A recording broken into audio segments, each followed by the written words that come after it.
Environmentalists are concerned that the Jordan River, the site where Christians believe Jesus was baptized, has become severely contaminated with sewage and is on the verge of drying up as a result of decades of strife and intensive agricultural use. There is some mishappening going on in the Jordan River. Intrigued to find out? Then you have come to the right place, called the Unknown Facts. So let's dive in to unleash the secret. Chapter: The Significance of the Jordan River. Between the Sea of Galilee and the Dead Sea is where you'll find the Jordan River, which is a prominent geographical feature in the Middle East. Its length is roughly 251 kilometers, and it runs between the two bodies of water. The river has been an essential supply of water for human settlements, agricultural endeavors, and wildlife throughout the region's history, culture, and ecological development, and it has played an important part in all three of these aspects. The Jordan River may be found within the Jordan Rift Valley, which is a geologically active region that stretches from northern Syria all the way down to Mozambique in southern Africa. The Jordan Rift Valley is located in the geographic center of the country of Jordan. Tectonic plate movements are responsible for the formation of the Jordan Rift Valley. These movements led to the land to sink, which resulted in the formation of the valley, which is traversed by the Jordan River. The river's headwaters are located on the slopes of Mount Hermon, which is situated on the boundary between Lebanon and Syria. Along its course, the river receives water from a number of other streams that flow into it. Israel, Jordan, and Palestine all depend on the Jordan River as their primary source of drinking water. In addition to this, the Jordan River is home to a wide variety of fish and other aquatic life. Additionally, the river basin is home to a wide diversity of flora and animals, including the Jordan River poplar, which is a species of tree that is threatened with extinction. The Jordan River is revered as a sacred location by adherents of a variety of religious traditions, including Jews, Christians, and Muslims, since it played a key role in the course of history's most important events. The Bible describes the Jordan River as the location of a number of miraculous events, including the splitting of the waters by Moses and the baptism of Jesus by John the Baptist. Both of these events took place in the river. In the Quran, the river is called the River of Jordan, and it is supposed to have been the location where Prophet Musa spoke with the Pharaoh. The river is also mentioned in the Bible, where it is called the Jordan River. The Jordan River is now dealing with a number of environmental issues, including a lack of available water, pollution, and over-exploitation. The health of the river and the ecosystem that it supports has deteriorated as a direct result of human activities, such as agricultural practices, urbanization, and industrialization. To address these concerns, efforts are currently being made, including the creation of sustainable water management practices, conservation measures, and the rehabilitation of degraded areas. In conclusion, the Jordan River is of enormous importance in the Middle East on a number of different fronts, including geography, ecology, and culture. It is revered as a holy location by a number of religious communities, in addition to being an essential water source and home for various forms of wildlife. Despite the fact that the river is subject to a number of environmental threats, efforts are being undertaken to preserve and improve the quality of this significant natural resource for the benefit of future generations. Chapter: The Jordan and the Bible. After many years had passed and the Israelites were making their way from their enslavement in Egypt to the land that God had given them, the Jordan River served as both an impediment and a pathway for them. As a consequence for mistrusting the Lord's care when He first brought them to Canaan, the Israelites had to spend 40 years wandering in the desert. Moses, meanwhile, was not permitted to enter the Promised Land and was only allowed to view it from a mountain that was located across the Jordan River before he passed away. The Israelites had spent 40 years wandering in the desert as a consequence for mistrusting the Lord's care when He first brought them to Canaan. The Israelites of the following generation were the ones who found themselves on the banks of the Jordan River, poised and ready to cross into Canaan at last. Now the only thing that remained in their way was the Jordan River, and it had reached flood stage. Joshua, the new leader of the Israelites, obeyed the order of God and told the priests who were carrying the Ark of the Covenant to stop in the middle of the river and stand there. They complied, and the flow of water in the Jordan River halted almost instantly, clearing the path for the people to cross it on dry land. The invasion of Canaan then got underway. The tribes of Gad and Reuben, along with the half of Manasseh, settled on territory on the east bank of the Jordan River, but they first assisted their fellow Israelites in capturing the Promised Land.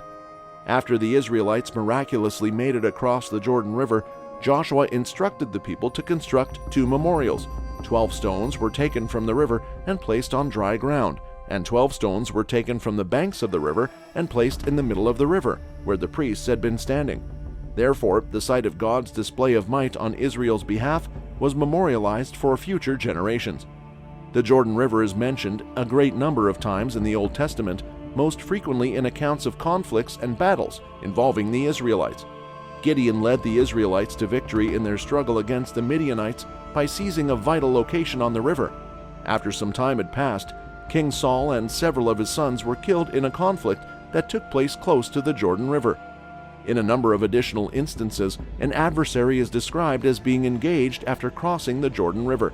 There are a number of instances in which the prophets Elijah and Elisha are mentioned in connection with the Jordan River.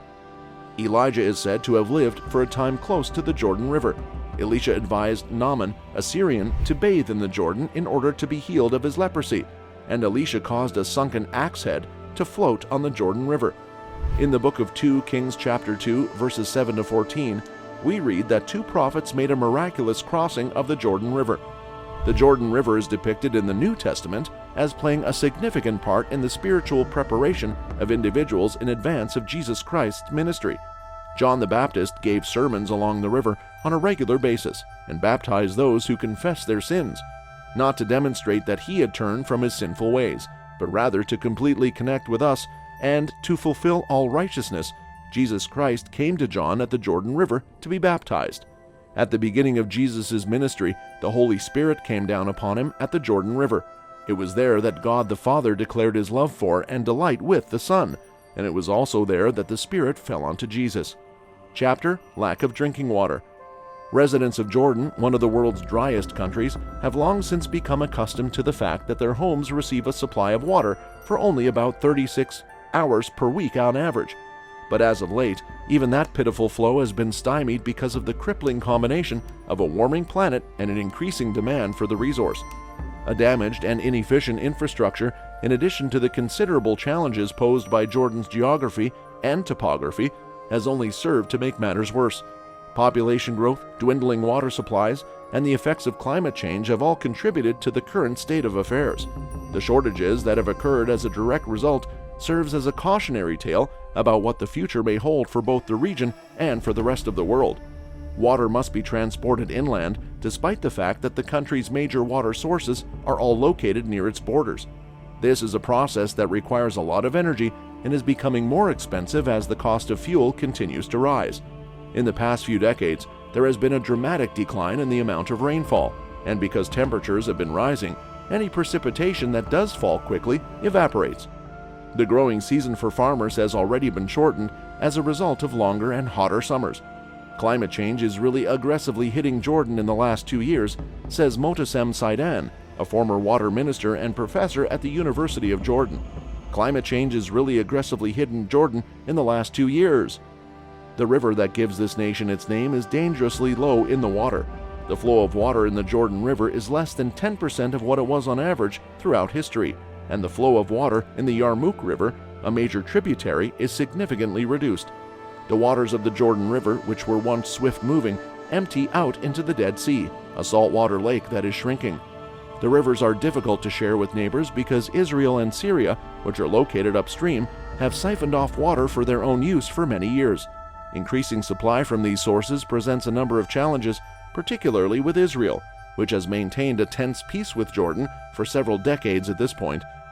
The cumulative effect of all these factors has resulted in excessive reliance on the extraction of groundwater from aquifers located below the surface of the earth.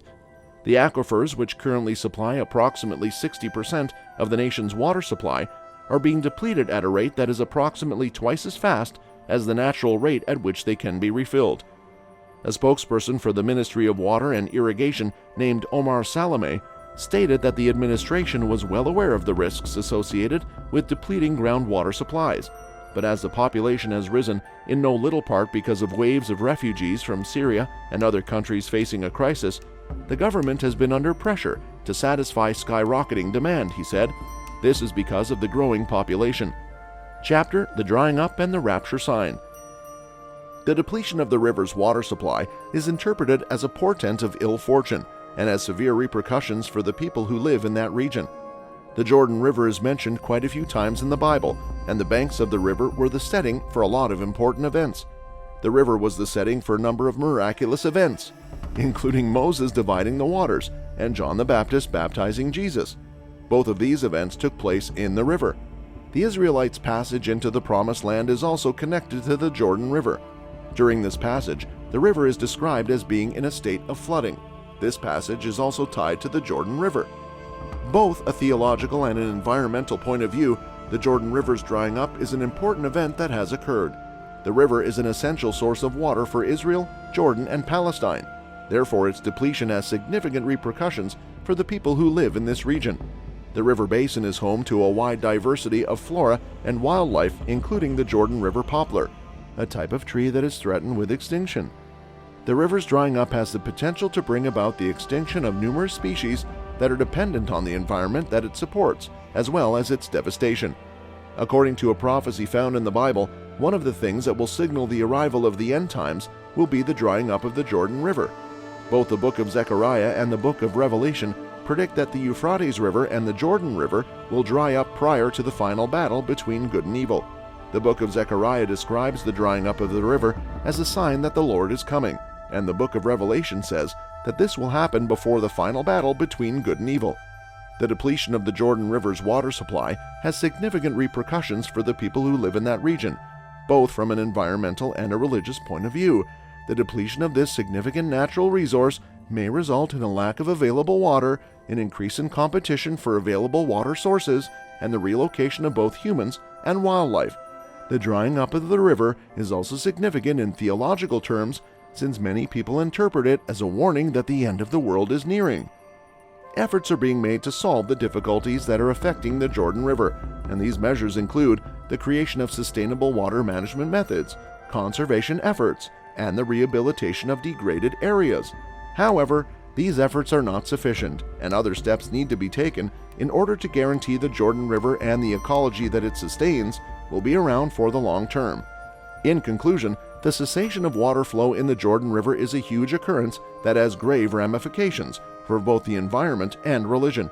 In addition to being an important supply of water for the people who live in this region, the river also plays an important role in a number of different religious communities.